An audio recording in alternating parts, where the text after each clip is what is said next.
مسجد کی طرف جانے والے قدم بھی لکھے جاتے ہیں۔ بنو سلمہ کے لوگ مدینہ کے ایک کونے میں مسجد سے دور رہتے تھے، انہوں نے مسجد کے قریب منتقل ہونے کا ارادہ کیا تو یہ آیت نازل ہوئی، انا نحن نحیی الموتى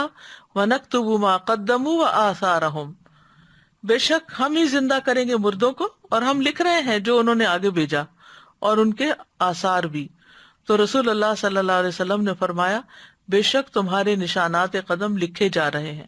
یعنی انسان اپنے پاؤں سے چل کر جس زمین پر بھی جاتا ہے وہ زمین بھی گواہ بنے گی، اور وہ قدم اگر نیکی کے کام میں ہے تو ثواب کے طور پہ لکھے جائیں گے، اور اگر کسی برے کام سے اور برے ارادے سے انسان نکلا ہے یا اٹھا اپنی جگہ سے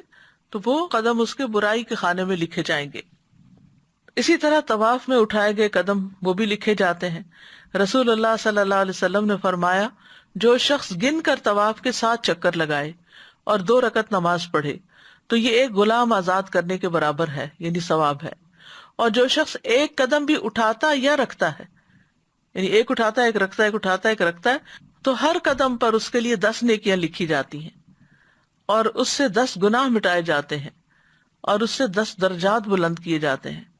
اس سے انسان اندازہ کر سکتا ہے کہ کتنا زیادہ اجر و ثواب ہے۔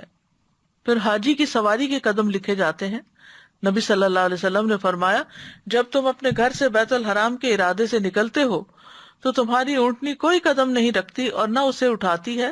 مگر اللہ تعالیٰ اس کے ساتھ تمہارے لیے ایک نیکی لکھ دیتا ہے اور تم سے ایک گناہ مٹا دیتا ہے۔ یعنی حاجی سفر پر ہی نکلتا ہے، اپنا ایک قدم اٹھاتا ہے، سواری پر بیٹھتا ہے،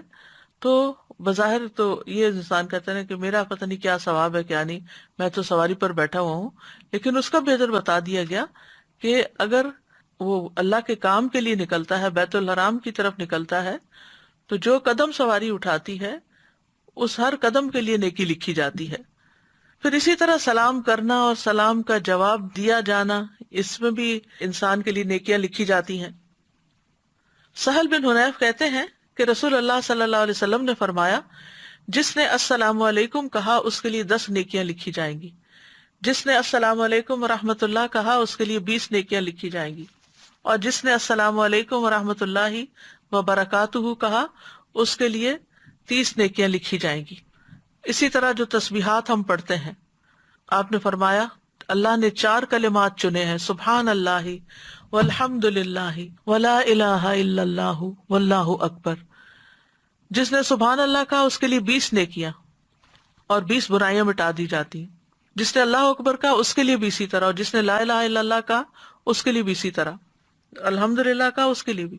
یعنی 4 کلمات پہ ہر کلمہ کہنے پر یہ نیکیاں لکھی جاتی ہیں اور ساتھ برائیاں بھی مٹائی جاتی ہیں۔ اسی طرح گھر والوں پہ خرچ کرنے اور مریض کی عیادت کرنے کا ثواب بھی لکھا جاتا ہے۔ رسول اللہ صلی اللہ علیہ وسلم نے فرمایا، جو شخص اللہ کی راہ میں اپنی زائد چیز خرچ کر دے تو اس کا ثواب 700 گنا تک ہوگا۔ تو اگر ضرورت کی چیز خرچ کرے تو کتنا زیادہ ثواب ہوگا۔ اور جو اپنی ذات پر اور اپنے اہل خانہ پر خرچ کرے یا کسی بیمار کی عیادت کرے یا کسی تکلیف دہ چیز کو راستے سے ہٹا دے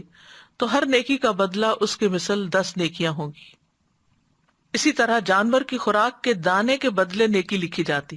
یعنی اگر آپ میں سے پرندے ہیں وہ ہو گئے یا ویسے آپ نے کوئی جانور پالے ہوئے ہیں تو جو بھی چارہ ان کو کھلاتے ہیں ہر دانے کے بدلے نیکی لکھی جاتی ہے۔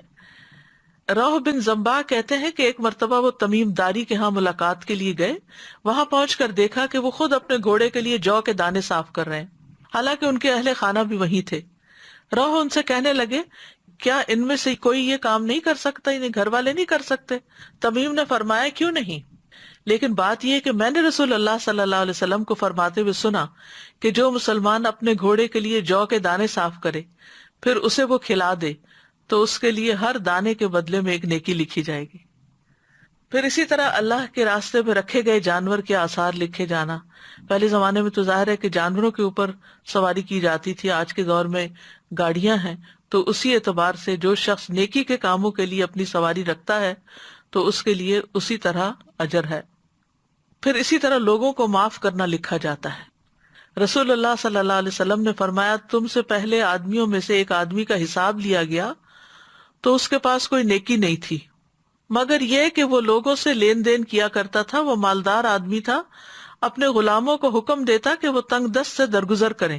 یعنی جو حالات تنگ ہے، نہیں دے سکتا قرضہ، واپس نہ دے، یا کوئی چیز خریدنا چاہتا ہے اور پیسے نہیں ہے اس کے پاس، تو اس کو چھوڑ دیں، آدھے چھوڑ دیں، پورے چھوڑ دیں۔ اور اللہ تبارک و تعالیٰ نے فرمایا ہم اس بات کے زیادہ حقدار ہیں کہ تم بھی اس سے درگزر کرو، یعنی فرشتوں سے کہا کہ تم بھی اس سے درگزر کرو۔ پھر اسی طرح لوگوں کی تکلیف پریشانی دور کرنا یہ بھی لکھا جاتا ہے۔ رسول اللہ صلی اللہ علیہ وسلم نے فرمایا جو شخص کسی مسلمان کی کسی پریشانی کو دور کرتا ہے اللہ تعالیٰ قیامت کے دن اس کی پریشانی کو دور کرے گا، اور جو کسی مسلمان کی پردہ پوشی کرتا ہے اللہ تعالیٰ قیامت کے دن اس کی پردہ پوشی فرمائے گا، یعنی اس کے عیب ظاہر نہیں کرے گا۔ اس لیے بہت ضروری ہے کہ